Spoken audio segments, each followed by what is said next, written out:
ministrando a palavra de Deus, pastor Elias Rangel Torralbo.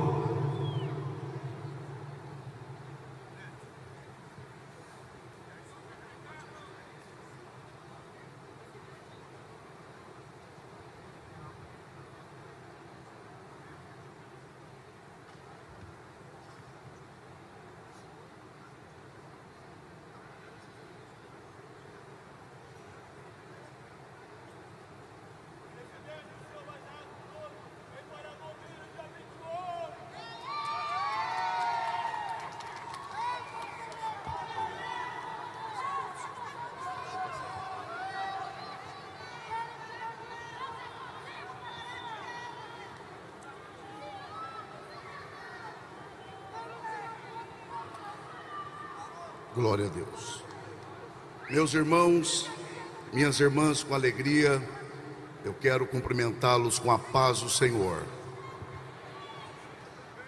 Antes que eu leia o texto sagrado e então, com alegria, passe a compartilhar a palavra que o Senhor tem colocado no meu coração para esta noite tão especial, eu quero manifestar em primeiro lugar a minha gratidão a Deus pelo privilégio que Ele dá a mim e à minha esposa Joselma de estarmos juntos no propósito de adorarmos a Deus.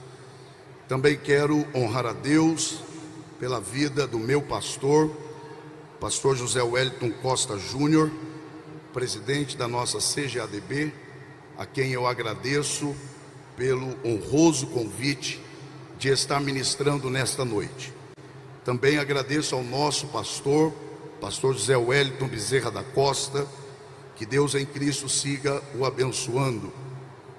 De uma forma muito especial, ao excelentíssimo senhor presidente da República, Jair Messias Bolsonaro, a nossa oração é para que Deus siga o abençoando, junto de sua esposa, a primeira-dama, Michele Bolsonaro, e que Deus lhe dê graça, saúde e lhe preserve. E, citando aqui nosso pastor Paulo Freire, e também a nossa deputada estadual, irmã Marta Costa, eu quero cumprimentar a todos e a todas as autoridades aqui presentes. Eu preciso fazer esta pergunta: quem aqui de verdade quer continuar ouvindo Deus falar, diga amém. Abra sua Bíblia, por favor, no livro do profeta Abacuque. Alguém aqui ainda tem forças para dar glória a Deus? Alguém aqui ainda tem pelo menos um motivo para dizer aleluia? Que bom. Livro do profeta Abacuque, um dos chamados profetas menores. Evidentemente que isso não quer dizer que seja menos importante que os demais. Quando você encontrar este livro, localize, por favor, o capítulo de número 3. Livro do profeta Abacuque, capítulo de número 3, e nós leremos a partir do versículo de número 1 e encerraremos a leitura no versículo de número 3. Os irmãos e as irmãs que encontraram Abacuque capítulo 3, do verso 1 ao 3, por favor se manifestem dizendo graças a Deus. A palavra do Senhor diz assim: oração do profeta Abacuque sob a forma de canto. Ouvi, Senhor, a tua palavra e temi. Aviva, ó Senhor, a tua obra no meio dos anos. No meio dos anos a notifica. Na ira, lembra-te da misericórdia. Deus veio de Temã, e o santo do monte de Parã. A sua glória cobriu os céus, e a terra encheu-se do seu louvor. E só os que podem digam amém. Muito obrigado, e que Deus, por graça, mais uma vez abençoe a exposição de sua palavra. Temos diante de nós um texto que, além de ser conhecido por todos nós, é também um dos textos mais amados, principalmente por nós que somos identificados e reconhecidos como pentecostais. Porém, o entendimento deste texto, para que então possamos, com a graça de Deus, buscar extrair algumas lições espirituais, práticas e atuais, precisa de algumas considerações para que possamos então entendê-lo. O livro do profeta Abacuque, ele tem exatamente 3 capítulos, e cada um destes capítulos representa uma parte, uma fase do profeta. Se você atentar para o capítulo de número 1 e você fizer uma leitura atenta, você perceberá que o profeta Abacuque estava em uma situação na qual podemos chamar de um vale espiritual. O profeta Abacuque estava mergulhado em dúvidas, questionamentos. Aliás, a expressão central do capítulo 1 deste livro é a expressão até quando. E o profeta Abacuque está nesta situação porque ele está olhando para a sua geração, para as pessoas do seu tempo, e ele começa a identificar alguns problemas de seu tempo. Por exemplo, ele abre o seu livro questionando, perguntando: até quando, Senhor, eu gritarei violência e o Senhor não fará nada? Além disto, o profeta Abacuque também estava incomodado com a injustiça social de seus dias. Mas não só isto, o profeta Abacuque também foi movido por esse tempo difícil, pelo momento em que a sua geração também experimentava a má distribuição de renda. Quando o profeta olha para os dramas de seu tempo, ele começa a questionar: até quando? Até quando? E pior do que o que ele via em sua geração foi o silêncio de Deus. Ele perguntava e Deus não respondia. No entanto, o mesmo profeta, que no capítulo de número 1 é visto numa espécie de vale espiritual, no capítulo 3 ele é visto naquilo que podemos chamar de uma montanha espiritual. Porque se no capítulo 1 ele está questionando, ele é movido por dúvidas, no capítulo 3 ele está tomado de uma confiança inabalável. É neste capítulo, por exemplo, que ele diz: pode o mantimento faltar, o fruto da vide pode mentir, a figueira pode secar, todavia eu me alegrarei no Senhor, exultarei no Deus da minha salvação, porque Ele faz os meus pés como das corças em lugares altos. A grande questão aqui é: o que é que aconteceu entre o que está no capítulo 1 e o que está no capítulo 3? É exatamente o que está no capítulo de número 2. O profeta ele toma uma sábia decisão. Qual é esta decisão? Ele decide subir à parte mais alta da torre de vigia.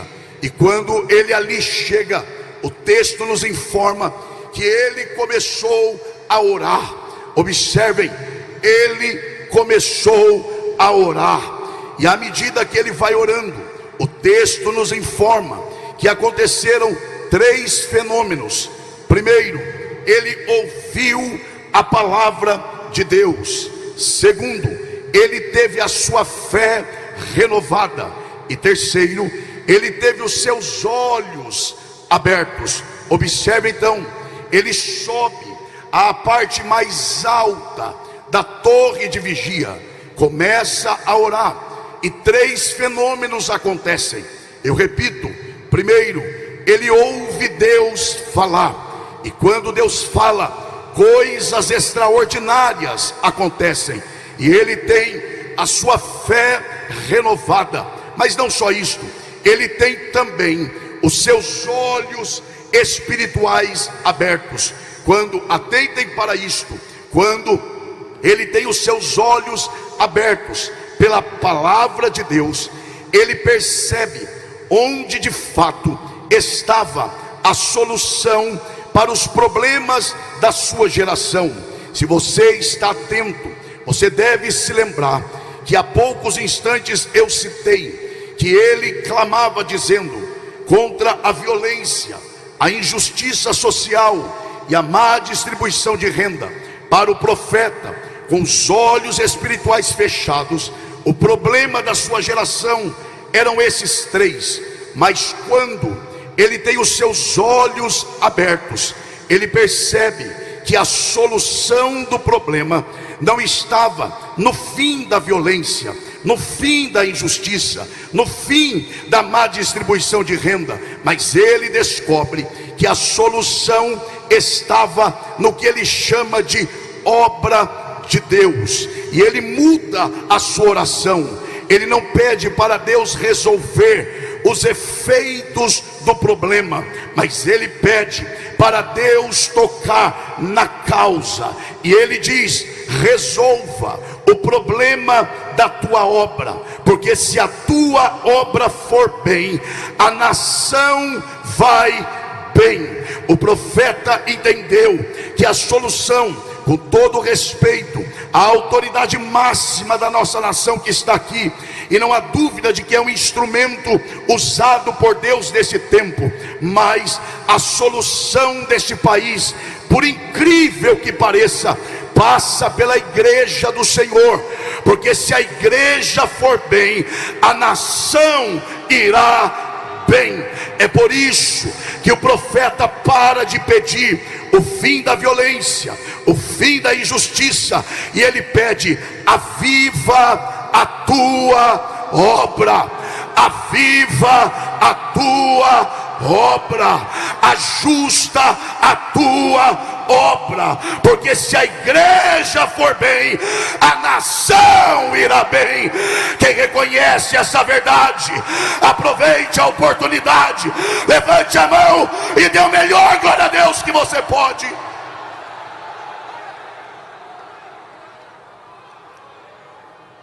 A grande questão agora é, para adiantarmos,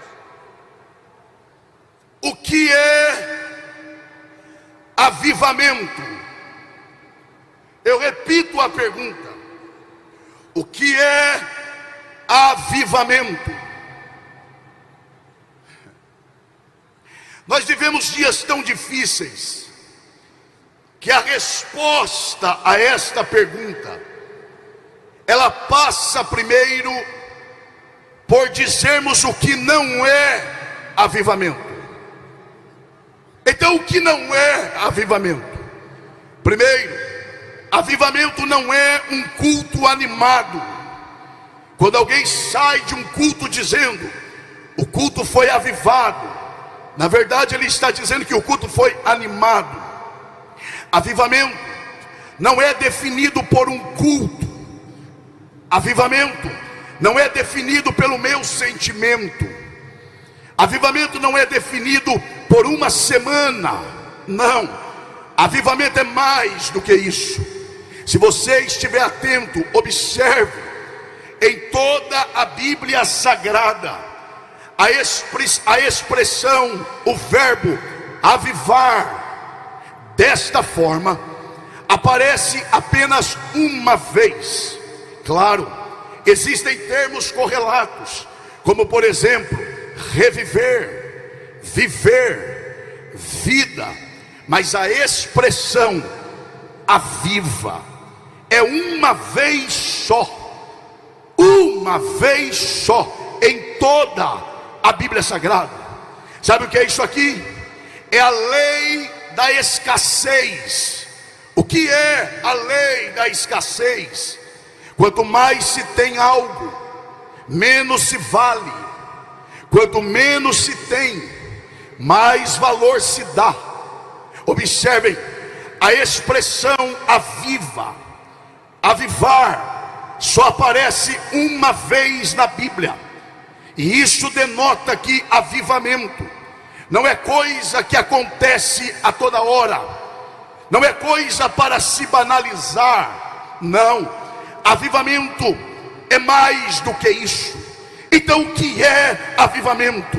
Para ser prático, avivamento é de fato quando Deus rasga o céu e Ele decide descer pessoalmente em uma determinada nação, e ali Ele começa a comunicar a sua vida, renovando, trazendo de volta os princípios da sua palavra. Em tempo de avivamento, Deus trata o seu povo de maneira familiar. Ora, eu espero que não se espera que um marido em casa trate a sua esposa com formalidade. Dá para imaginar, por exemplo, um marido crente cumprimentando a sua esposa de manhã, dizendo: paz do Senhor, minha irmã, que Deus te abençoe. Não é assim que um marido trata a sua esposa, porque o tratamento é familiar, informal, sem formalidades. Quando Deus decide descer em um lugar com avivamento, Ele trata a sua igreja sem barreiras, sem impedimentos, de maneira familiar. Mais do que isso, em tempos de avivamento, nós não cremos que Deus está no lugar, nós experimentamos Deus no lugar. Eu vou repetir essa parte para você gravar na tábua do teu coração. Em tempo de avivamento, nós não cremos que Deus está aqui. Em tempo de avivamento, nós experimentamos a presença de Deus no lugar. Quem deseja que Deus rasgue o céu pelo lado de dentro e desça no Brasil, trazendo vida, restauração, renovação. Agora, eu preciso, para ser objetivo na palavra que Deus colocou no meu coração, eu preciso fazer uma outra pergunta. Se avivamento não acontece a toda hora, se avivamento é algo específico de Deus, em um tempo especial, a pergunta aqui agora é esta: quando se faz necessário que haja um avivamento na igreja? Quando a igreja deve perceber a necessidade de um avivamento? Se eu fosse você, eu não perderia isso aqui por nada. Se você ler a Bíblia Sagrada e ler a história dos grandes avivamentos, você perceberá que sempre quando Deus decidiu avivar o seu povo, Ele sempre usou um profeta. A figura do profeta sempre está relacionada a um tempo de avivamento. E deixa eu lhe dizer uma coisa: profeta não é anunciado, profeta não se coloca em cartaz dizendo, aí vem o profeta tal. Não, profeta é como um meteoro, que numa noite muito escura, sem que você perceba, ele passa, sem você saber de onde vem, nem para onde vai, e ele clareia a escuridão. Não é assim que a Bíblia apresenta Elias. E apareceu Elias, não foi divulgado, não foi anunciado, ele simplesmente apareceu. E apareceu João Batista. Eu creio, pastor Wellington Júnior, e me dirijo ao senhor com respeito, Deus levantará uma geração de profetas para profetizar avivamento para esta geração. A grande questão agora é: quando surgem profetas na história, profeta nunca aparece em tempos fáceis, profeta só aparece em tempo de crise. Então, avivamento se faz necessário em tempos de crise. Que tipo de crise? Vai lá, é só olhar o contexto de Abacuque: crise nacional, crise de fé e crise pessoal. Neste quadro, o profeta Abacuque, olhe bem para cá, ele olha para fora do templo, e o que ele percebe? Pecado. Ele olha para a sua geração, e o que dominava a sua geração era uma vida pautada no pecado, na imoralidade. Ele olha para fora e só vê pecado. Ele diz: eu vou olhar para dentro do templo, quem sabe há esperança. Quando ele olha para dentro do templo, no seu templo, ele percebe uma religião fria, indiferente. Tem sacerdote? Tem roupa de sacerdote? Tem sacrifício? Tem. Mas estava faltando fogo, estava faltando a presença de Deus. Oh glória, oh glória! De que adianta ter tudo e faltar o que é principal? O fogo de Deus, a presença de Deus. Quem reconhece a necessidade da presença de Deus, levante a sua mão e dê um brado de glória. Ele olha para fora, pecado.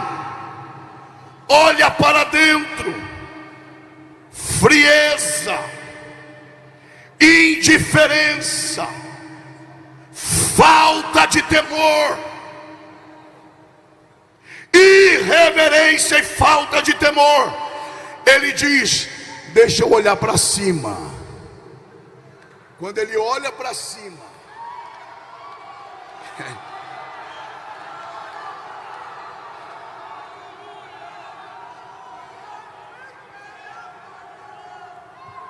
ele vê Deus assim, ó, com o dedo em riste, dizendo: vou trazer juízo na nação. Vai lá. Olha, eu estou falando de Abacuque. Qualquer semelhança não é mera coincidência. Ele olha para fora, pecado, para dentro, frieza, para cima, Deus dizendo: vou julgar. O que ele faz? Ele sobe na parte mais alta, entra entre Deus e o povo e começa a dizer: aviva, aviva, aviva a tua obra, e na ira, lembra-te da misericórdia.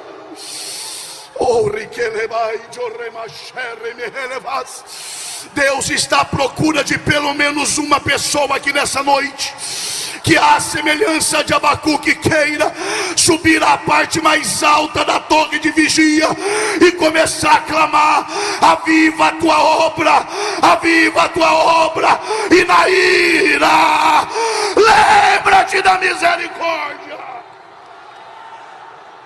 Quem deseja levantar as mãos e clamar nesta noite?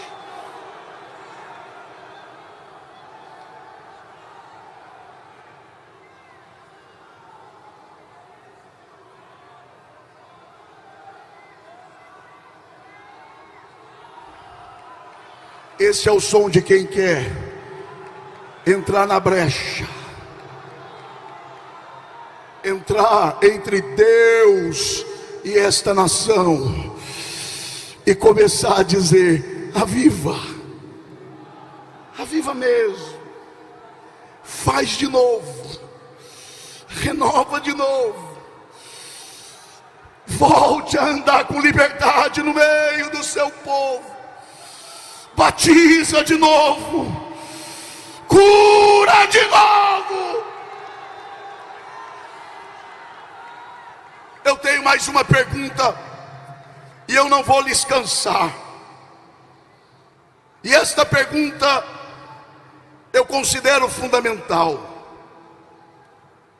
Primeiro, o que é avivamento? Segundo, quando se faz necessário avivamento? Terceira pergunta: o que eu posso fazer para que Deus avive a tua obra, a sua obra? Primeiro, por um lado, eu não posso fazer nada, porque é um tal de achar que, vamos fazer aí um dia de avivamento e Deus vai nos avivar, como se a agenda de Deus estivesse na mão de quem está fazendo. Jesus falou: você não sabe nem de onde vem nem para onde vai o vento. Se você não tem controle sobre o vento, você quer controlar a agenda daquele que fez o vento? Quem determina dia de avivamento não é o homem. Quem determina o dia de avivar a igreja é o dono da igreja. É dele a agenda. Agora, é claro, senhores pastores, diretores da nossa convenção, é claro que há algo que a igreja tem que estar fazendo quando Deus visita a geração com avivamento. E são duas coisas básicas. Primeiro, avivamento só vem onde tem pregadores fiéis em pé, com a Bíblia aberta e pregando a verdade. Segundo, avivamento só vai onde tem um povo fiel, de joelhos dobrados, dizendo: aviva, aviva. Você crê que Deus está falando aqui nessa noite? Só quem crê de verdade vai levantar uma de suas mãos com todo respeito. Eu sei quando eu estou pregando, eu sei quando eu estou ensinando, mas eu sei quando eu estou profetizando. E aqui eu vou profetizar a palavra. Deus está preservando uma geração de pregadores fiéis, que no tempo certo Ele usará. E Deus ainda tem um grupo de crentes orando por avivamento, e esse avivamento há de chegar.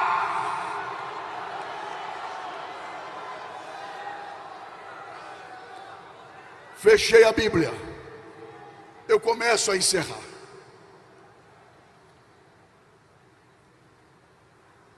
E quando o avivamento vem,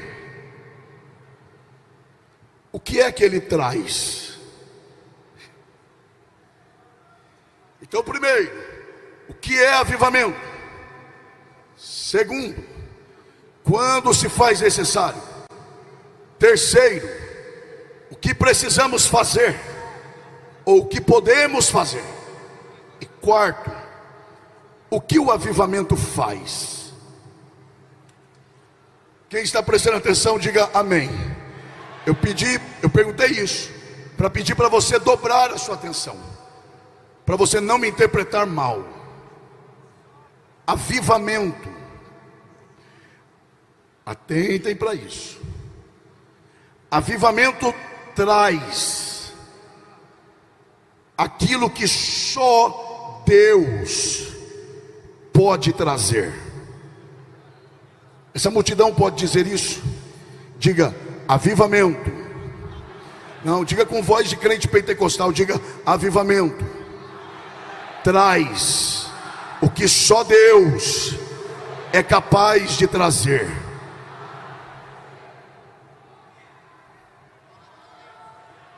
Com todo temor eu vou dizer isso aqui. Então um avivamento, ele traz cura, traz, mas não é confirmação máxima. Porque deixa eu lhe dizer, para você que está atento, porque o diabo também pode operar sinais. Avivamento traz o que só Deus pode trazer. E sabe o que só Deus pode trazer? Aí é com voz de crente. Diga bem forte: amor. Não, olhe para cá e diga amor. Só Deus pode gerar amor. A quem? Primeiro, amor a Deus. Dá para imaginar o diabo soprando no ouvido de alguém dizendo: ame mais a Deus, tema mais a Deus, honre mais a Deus. Mas quando Deus aviva a igreja tira os olhos do homem e começa a amar a Deus acima de todas as coisas. Deixa eu dizer mais, eu já vou encerrar.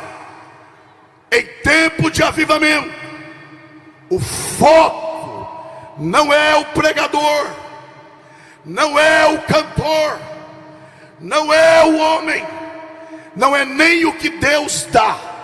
A pessoa sai de casa dizendo assim: hoje eu vou ao culto, não é para receber nada, eu vou lá para contemplar a formosura do meu Deus. Segundo, em tempo de avivamento, Deus gera amor ao próximo. Isso aqui não é coisa de pregador, não. A Bíblia orienta: quando vocês se reunirem, consolai-vos uns aos outros com estas palavras. Olhe para a pessoa que está perto de você. É a primeira e única vez que eu vou pedir para você fazer isso. Olhe para a pessoa que está perto de você e diga assim: quando Deus aviva a igreja, eu passo a te amar mais do que eu tenho amado.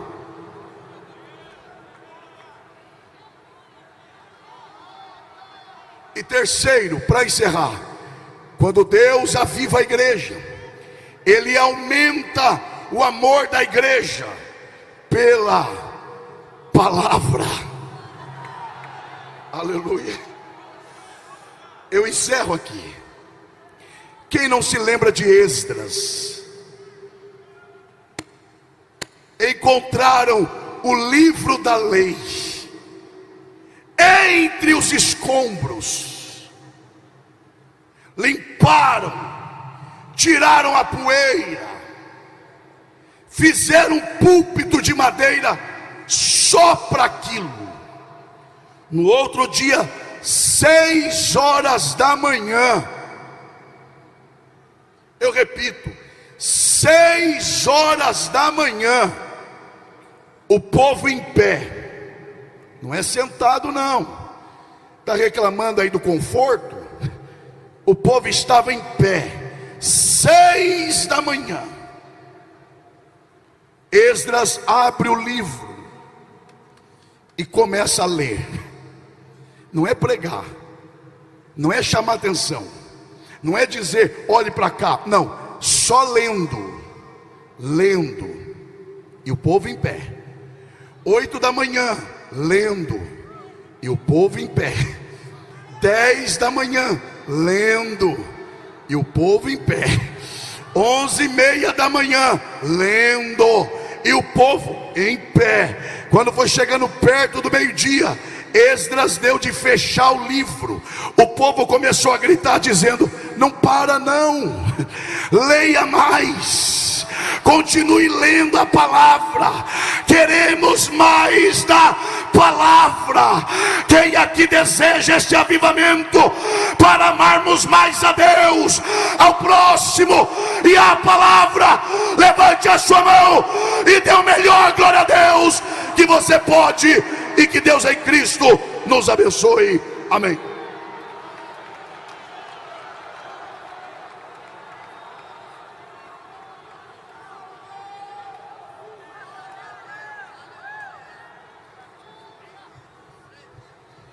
Glória a Deus. Na orientação do nosso presidente, gostaria de pedir um instante. Senhor presidente, gostaria que a mesa diretora ficasse em pé, por favor. Somente a mesa diretora, porque esse momento é histórico para nós. Nosso pastor José Wellington, nosso presidente emérito, por gentileza também. Olha ali para o Tiago Bertolino. Quem está vendo o Tiago Bertolino?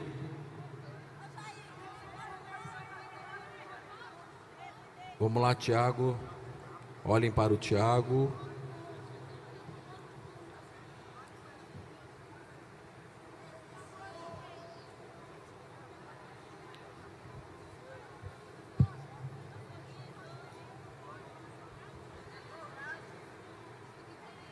Que maravilha. Pronto.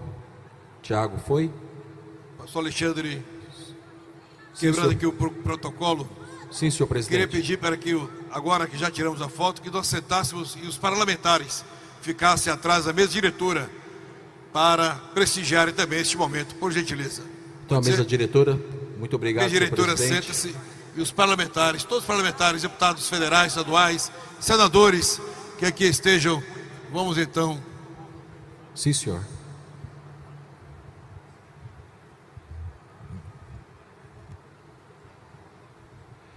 Vamos esticar um pouquinho, ainda tem ali mais. Isto.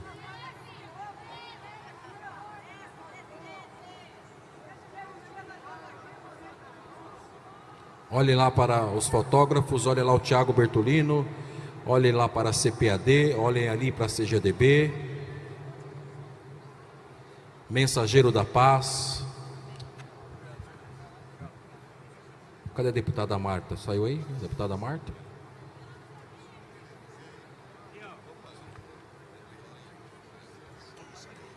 Chegou, vamos lá. Mais uma foto. Deputado Sócino, mais uma foto ali. Mais uma, por favor. Muito obrigado. Senhor presidente, só me permite um aviso. Amanhã, pela manhã, estaremos aqui em sessão plenária, os ministros aqui no grande templo, e as nossas queridas irmãs, as esposas dos ministros. A irmã Lídia convida para um momento ímpar com as nossas queridas irmãs. A reunião da UNEMAD será ali no templo sede, no lindo templo sede das Assembleias de Deus em Cuiabá. E ali pela manhã estará ministrando a palavra de Deus a ministra Damares, logo no primeiro horário, para a honra e glória do nome de Jesus Cristo. A irmã Lídia, a diretoria da UNEMAD, estará ali para receber todas vocês, minhas irmãs, com muita alegria. Senhor presidente, pedimos a toda a igreja, estão em pé? Estejam em pé, por gentileza. Nós queremos agradecer ao coral que esteve presente aqui. Não foi possível cantar hoje, mas deixa no óleo, e amanhã vocês estarão cantando. Peço perdão a vocês devido ao adiantado da hora, mas amanhã estaremos ouvindo o coral da igreja louvando e adorando ao nome do Senhor. Oração de encerramento com o presidente da igreja, pastor Silas Paulo. Oremos. Senhor nosso Deus, nosso Pai, te louvamos por estarmos aqui na tua presença. Te agradecemos pela tua palavra que foi pregada hoje e foi falado com todos nós, Senhor, de uma forma muito clara, Te agradeço, Senhor, pela presença de todos os nossos visitantes. O presidente da República está aqui, continua abençoando o teu filho, ajudando, Senhor, todo esse povo que está te servindo. Pai querido, despede-nos em paz, ajuda-nos para que possamos estar sempre na tua presença, fazendo a tua vontade. Pai querido, não deixe que o inimigo venha tirar proveito de nenhuma situação, mas que o Senhor esteja com as tuas mãos estendidas sobre todos nós, para nos dar a tua bênção. É o que nós te pedimos e te agradecemos no nome de Jesus. Amém. Bênção apostólica com o pastor José Wellington Bezerra da Costa.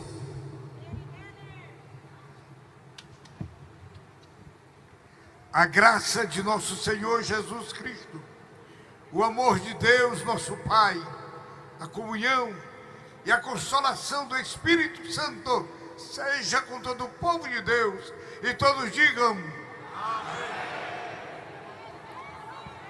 Está terminado em nome de Jesus.